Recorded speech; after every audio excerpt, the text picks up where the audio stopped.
celebrating Black History Month. Sponsored by Eskenazi Health, McDonald's, Richard M. Fairbanks Foundation, and Bose McKinney & Evans.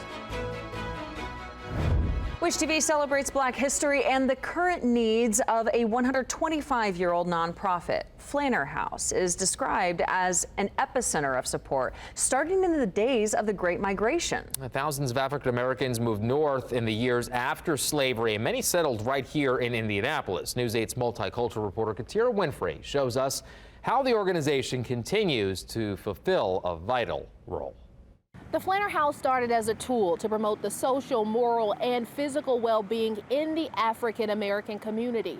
And in the 1940s, started to build what would be known as Flanner Homes right in this community near Crispus Attucks High School.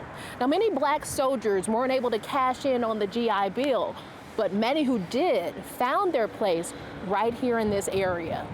The Flanner House was built on more than just wood. Its foundation laid with pride. The neighborhood was mostly African American when I was growing up. It welcomed in a group of people who made a lot out of a little. I grew up in the Flanner Homes. Flanner Homes were homes that families built, and they got sweat equity, low-income loans for working on their own homes. State Representative Vanessa Summers is part of that foundation because her father helped lay it.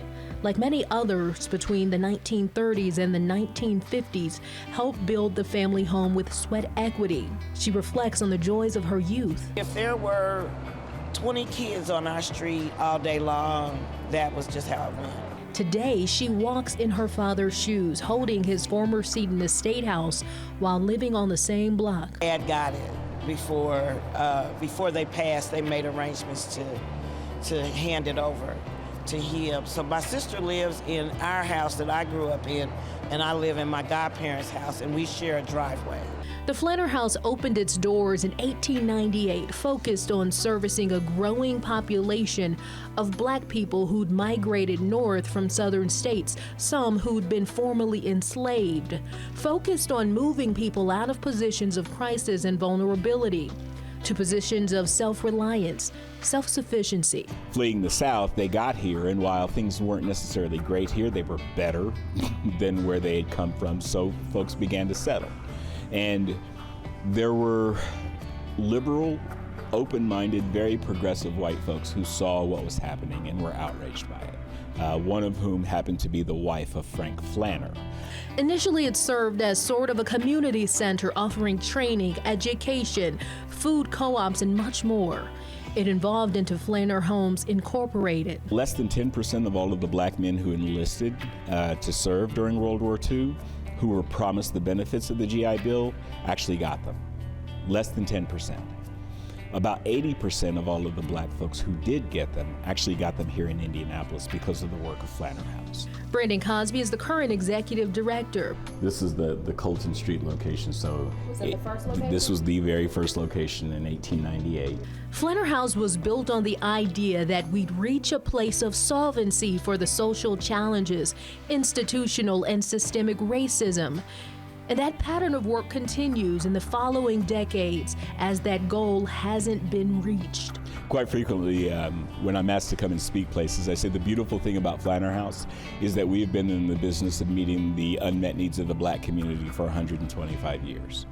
The problem with Flanner House is that we've been in the business of meeting the unmet needs of the Black community for 125 years. But those foundational tools keep the work alive, pushing past the impacts of deep-seated racism from redlining and home loan access to provide long-awaited opportunity. So there were people who financially could afford to own a home, who had the credit to qualify for financing to own a home, but had never attempted it because of the stories that they had been told about what had happened to their parents and to their grandparents. One of Flanner House's latest ventures is improving home ownership rates. Cosby says it's creating a foundation for family and generational wealth that had been absent for generations. We were a neighborhood. Everybody played together. Summers says as a child, the neighborhood was just the neighborhood. Today, she sees its value much more clearly. I realized it later on. I just know that I was given a rich history and a rich childhood. Flanner House Executive Director says next they'll be leaning into their agricultural work, doing a ribbon cutting on a new greenhouse and mental health facility. Reporting in Indianapolis, Katira Winfrey, Wish TV, wishtv.com, and follow us on Facebook.